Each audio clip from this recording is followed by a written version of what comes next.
中国政府正在努力改变东突厥散的维吾尔族穆斯林文化。在东突厥散，中共当局拆除阿图什的一座清真寺后，也已在其位置建造了公共厕所。中国政府已被指控试图将东突厥散的穆斯林转变为中华文明的一部分。2016年，当局发起了一项运动，根据该运动，阿图什的孙达格村拆除了2座清真寺，其中之一是托库尔清真寺。据自由亚洲电台报道，一名当地官员告诉该电台，已经在其地方建造了公共厕所。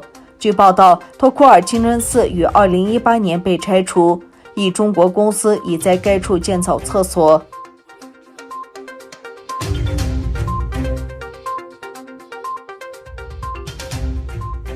裴敏欣是克莱蒙特麦肯纳学院的正副教授，也是德国马歇尔基金会的非居民高级研究员。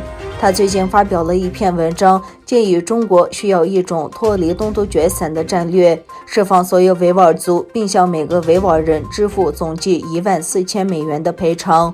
他说，中国需要摆脱东突厥散的战略。中国的首要任务应该是立即释放被关押在所谓职业培训中心的所有穆斯林。他认为，北京结束该计划的一种方式是释放所有目前被监禁的穆斯林，并作为补偿，向每位穆斯林提供10万元人民币的企业家基金，以开展业务。中国应跟进针对东突厥散少数民族的长期发展融资计划。银行应该在该地区扩大小额信贷，以帮助希望在传统农业领域之外创办和维持私营企业的人们。在政治方面，可以采取甚至更重要的步骤。首先，中国应向维吾尔族著名学者提供假释，其中包括50岁的经济学家伊利哈姆·托赫提，他于2014年被判无期徒刑。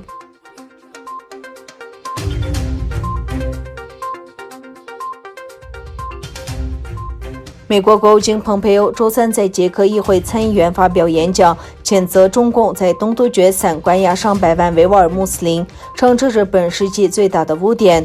蓬佩奥呼吁中欧和东欧的年轻民主国家捍卫自己得来不易的自由，勇敢面对俄罗斯、中国等威权国家的威胁。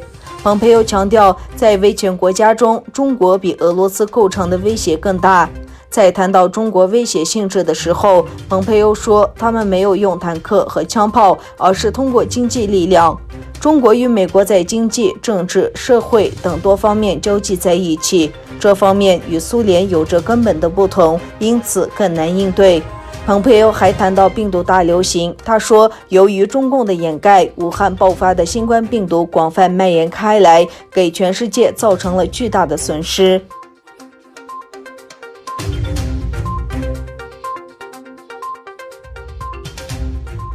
美国和波兰星期六在华沙签署了最近谈判达成的加强防务合作协议，为增派美国军队提供法律框架。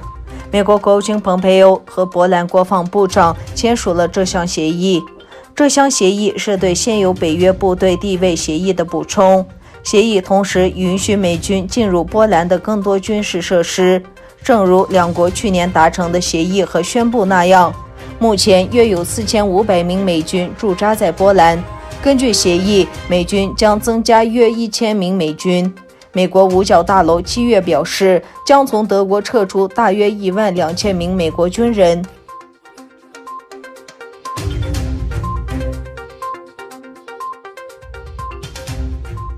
索马里一起汽车炸弹袭击后发生的冲突中，17人失去生命。据索马里国家媒体报道，首都摩加迪沙一家酒店遭到汽车炸弹袭击，随后发生了激烈的冲突。据初步统计，事件造成17人失去生命，此外还有30人受伤。消息说，近200人被派往该地区的安全力量营救。索马里青年党恐怖组织宣称对袭击负责。